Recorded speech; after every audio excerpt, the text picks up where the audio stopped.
Black elderly woman humiliated at the bank. Luckily, Vin Diesel was there. Some stories begin in the most ordinary places on a regular day, and yet they end up revealing the truest parts of human nature. That was exactly what happened one late afternoon at the First Pacific Bank on Wilshire Boulevard in Los Angeles. The bank was packed, with long lines stretching from the service counters to the entrance. Customers shifted impatiently, checking their watches and whispering frustrated complaints under their breath.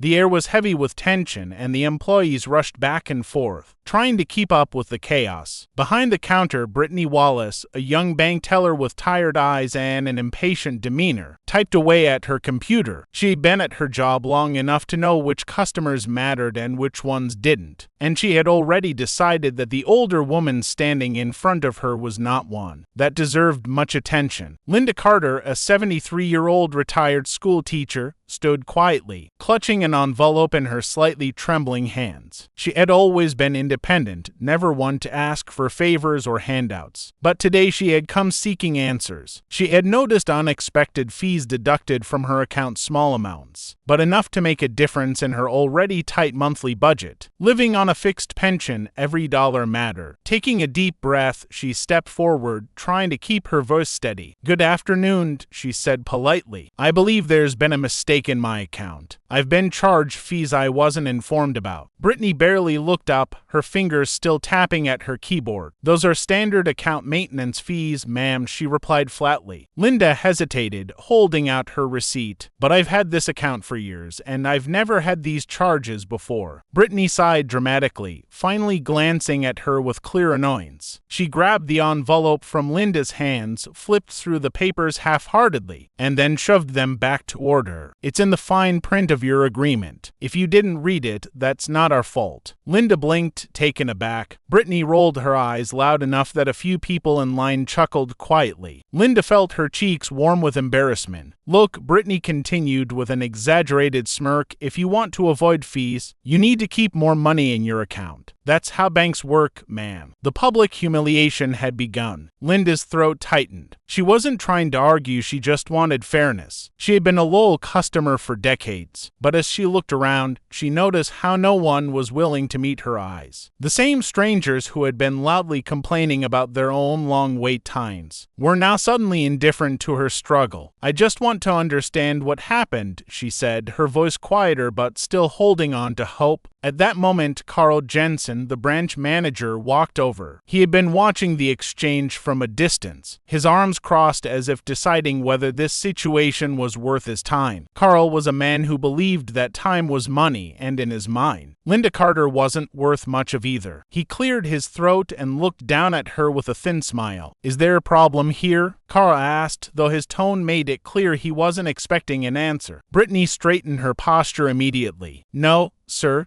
she said quickly, as if reporting to a superior officer. "Just a customer who doesn't understand our policies." Carl turned to Linda, his polite smile never quite reaching his eyes. "Ma'am, we have standard fees in place. If you can't maintain the minimum balance, there's nothing we can do." Linda squared her shoulders, gathering every ounce of dignity she had left. "I've always kept my account in good standing," she said firmly. "These fees just started appearing. All I'm asking is for someone to review them." Carl let out a short, amused chuckle. "What's in the system is in the system, ma'am. We don't review automated charges." The final blow came when Carl leaned slightly over the counter and, in a voice loud enough for the entire bank to hear, said, "If you can't afford the fees, maybe this bank isn't the right place for you." A sharp silence filled the room. Linda swallowed the lump in her throat, her fingers tightening around the envelope. She had never felt so small. Then a deep, steady voice cut through the air. "Why are you talking to her like that?" The entire bank fell silent. Heads turned toward the entrance. A man in a black t-shirt, jeans, and a baseball cap stood there. He looked like any ordinary customer at first glance, but there was something about him, his posture, his voice, his presence that made people straighten up. Carl turned slowly, his irritation flashing across his face. "And who are you to question how we handle our customers?" The man took a few steps forward, pulling off his cap. The gasps were instant. Vin Diesel. Yes, that Vin Diesel, the Fast and Furious star, the action legend. The man who had played some of the toughest, most fearless characters on screen. And now he was standing in the middle of the bank, staring Carl Jensen down. Carl's confident stance faltered. "Mr. Diesel,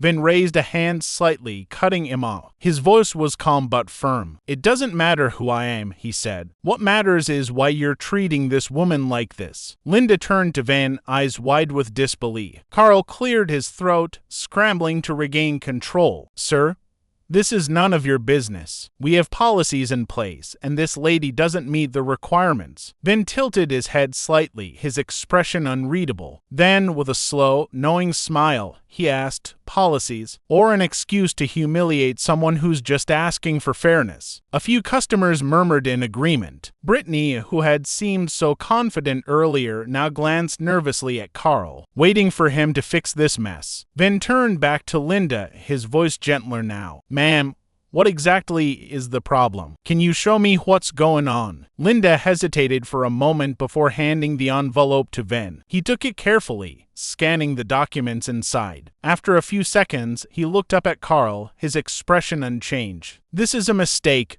Vin said plainly. "These charges shouldn't be here. You're going to fix this." Carl opened his mouth, but Vin raised a hand again, stopping him. "If it's a mistake, you fix it," Vin continued, his voice steady. "And if it's not," his voice dropped slightly, becoming even more controlled, "then it's going to be a much bigger problem for you." Carl's face paled. Brittany fidgeted nervously. The tension in the room was thick enough to cut with a knife. Carl shifted his weight, glancing at Brittany as if silently asking for a way out. But Brittany had no answers. Vin crossed his arms, standing firm, waiting for a response. And for the first time that day, Carl Jensen looked truly nervous. Carl Jensen shifted uncomfortably under Vin Diesel's unwavering gaze. The bank manager had spent years perfecting the art of dismissing customers, like Linda Carter, people who, in his mind, were too old or too poor to matter. But he had never expected someone like Vin Diesel to step in and challenge him. The weight of the entire room was on him now. Customers who had once ignored Linda's struggle were now alert, eyes darting between the Hollywood star and the man in the stiff suit. Vin's voice was steady, controlled. "This isn't about policies. It's about respect." He turned to Linda, his expression softening. "Ma'am, you said these fees weren't here before." Linda nodded slowly, still in disbelief that this was even happening. "I've had this account for over 30 years. I've never seen these charges before. They just appeared 2 months ago." Vin turned his attention back to Carl, raising an eyebrow. 2 months ago? So tell me, why did the maintenance fees on her account suddenly triple? His tone was calm, but there was an edge to it that made Carl's throat tighten. Carl forced a small chuckle, trying to regain control. "Mr. Diesel,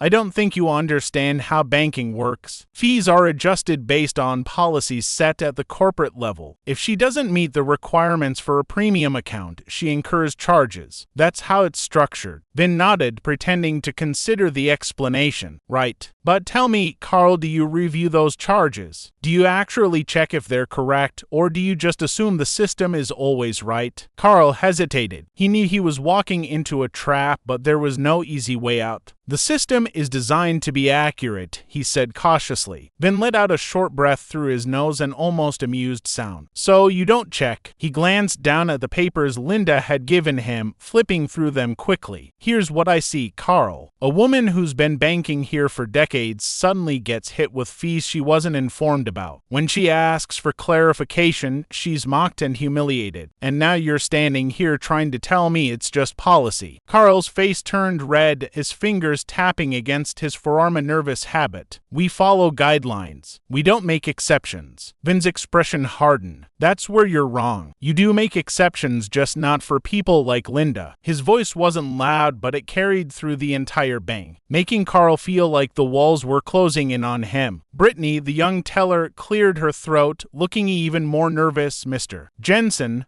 Maybe we should just. Carl shot her a glare that made her mouth snap shut. He was losing control, and he knew it. Vin, however, was just getting started. He turned toward the watching crowd. How many of you have had unexpected fees show up on your accounts in the last few months? He held Linda's papers up like evidence in a trial. At first, there was silence. Then a few hesitant hands went up. A middle-aged man in a work uniform, a young woman holding a baby, an elderly couple near the back. More hands followed. Carl's stomach dropped. This was bigger than just Linda. Vin nodded slowly, scanning the room. So it's not just her. Interesting. He turned back to Carl. You might want to think carefully about your next words. Carl swallowed hard. He was trapped. If he kept dismissing Linda, he'd be dismissing half the people in the room. If he admitted fault, his career could be on the line. Vin didn't give him time to think. Let's check something. He motioned toward the computer behind the counter. Since you're so sure the system is accurate, go ahead, pull up her account. Let's see those fees. Carl hesitated. Vin tilted his head.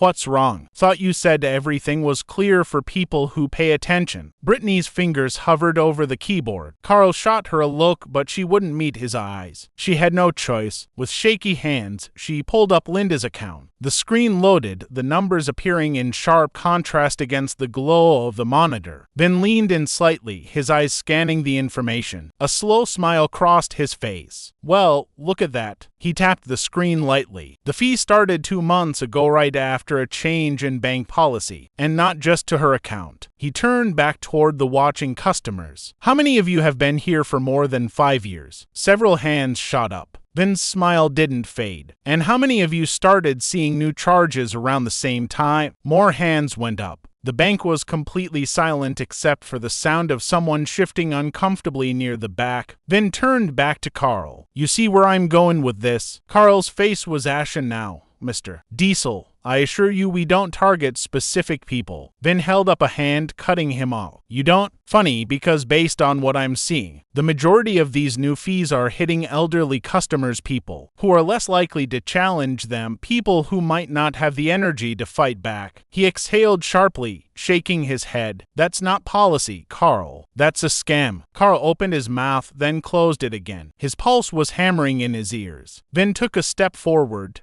his voice lowering. I don't like bullies, Carl, and I really don't like people who take advantage of the ones who deserve the most respect. He motioned toward Linda. This woman dedicated her life to teaching. She shaped minds. And you're telling me she doesn't deserve basic decency? Carl was sweating now. He knew there was no talking his way out of this. The customers were watching, the employees were watching, and worst of all, someone was recording. He spotted a young man near the front of the line, holding up his phone, filming the entire thing. Vin followed Carl's gaze and let out a low chuckle. Yet, that's right, this is going out there. So here's what you're going to do, Carl. You're going to reverse every single one of those charges, not just for Linda, but for every single customer affected. And then you're going to apologize properly. Carl's jaw clenched. His career was flashing before his eyes. Vin stepped even closer. And if you don't? He let the question hang in the air before shaking his head. Well, let's just say I'd be really interested to see how corporate reacts when they find out their branch manager made headlines for defrauding elderly customers. Carl exhaled shakily, his shoulders slumping. He turned to Brittany. Fix it, he muttered. Brittany wasted no time. Her fingers flew across the keyboard, reversing every charge. The tension in the bank began to shift. The nervous whispers turned into quiet approval. Vin watched as the numbers changed on the screen. He turned back to Linda, offering her a small nod. That's more like it. Carl's face was pure defeat, but Vin wasn't done. Now, he said, folding his arms, let's hear that apology. Carl clenched his jaw.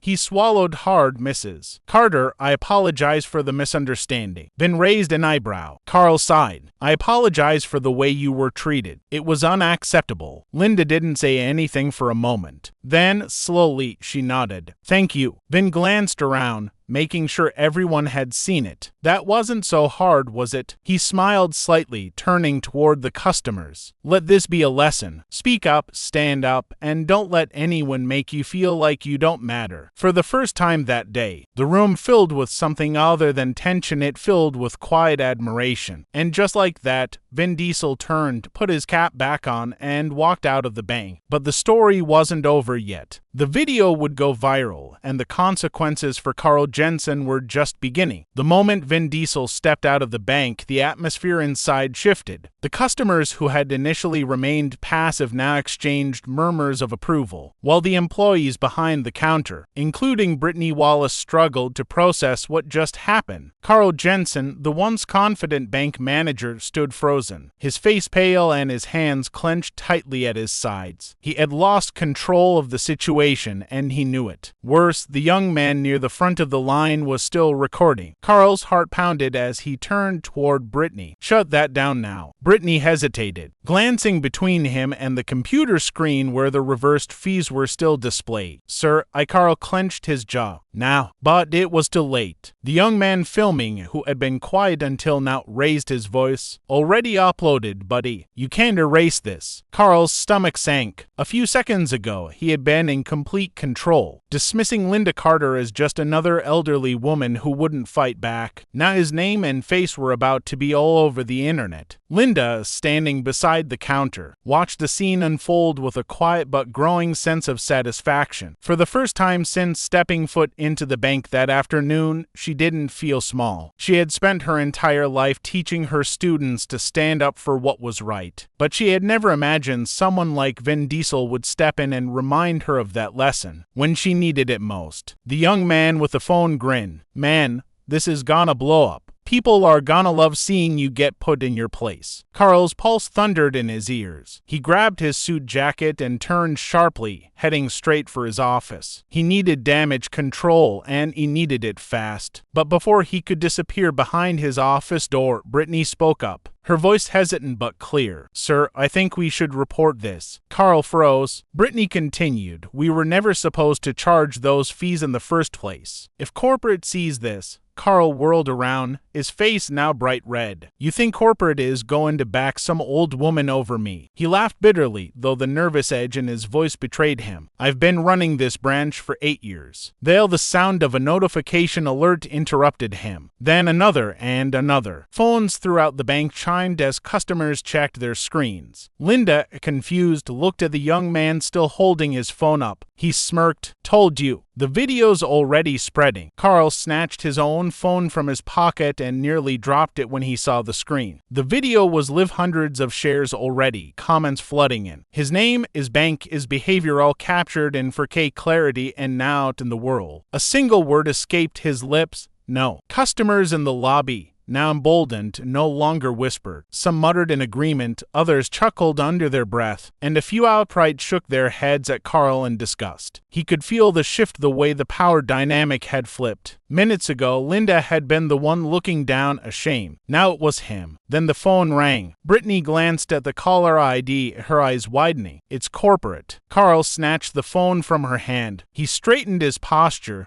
clearing his throat before pressing the device to his ear. "Yes, this is Carl Jensen." The voice on the other end was curt and cold. "Mr. Jensen, we need to talk now." Carl turned on his heel and stormed into his office, slamming the door behind him. Outside, the bank settled into an odd silence. The tension was still there, but it was different now, and expectant quiet, like the moment after a storm when the damage is being assessed. Linda exhaled deeply, suddenly aware of how tired she felt.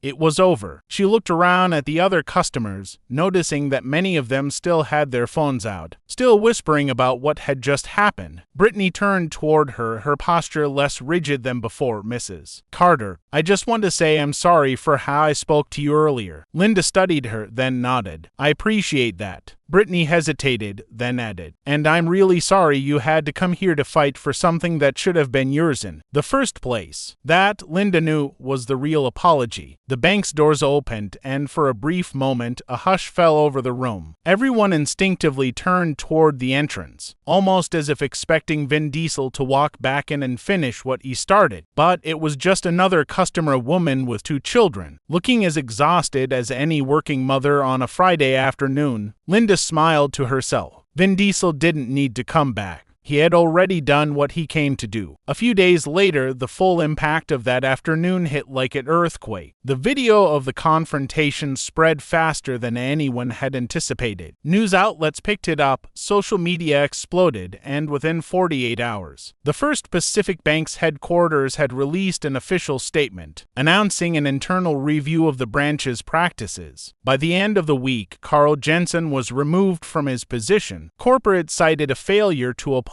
company values and multiple customer complaints that had suddenly gained traction following the viral video. Brittany was placed under review but ultimately kept her job after testifying against Carl, admitting that she had been pressured into following unethical instructions. Most importantly, every single customer affected by the unnecessary fees was refunded in full. As for Linda, she watched it all unfold from the comfort of her home. She never thought a trip to the bank would turn into something this big, but as she sat at her kitchen table, sipping tea and reading the latest headlines about Carl's dismissal, she couldn't help but feel a quiet sense of victory. And then, one morning, an envelope arrived in the mail. It wasn't from the bank, it was postmarked from a film studio in Los Angeles. Inside was a single handwritten note: "Mrs. Carter, you didn't need me to stand up for you. You already had the strength, you just needed someone to remind you. Hope this makes you smile." Then tucked inside the envelope was a signed Fast and Furious poster and a personalized invitation to one of Vin Diesel's upcoming movie premieres. Linda laughed, shaking her head in disbelief. She set the note down gently, running her fingers over the signature. For the first time in a long time, she felt seen. She felt valued. She felt unstoppable. She stood up, stretched, and walked away with a smile.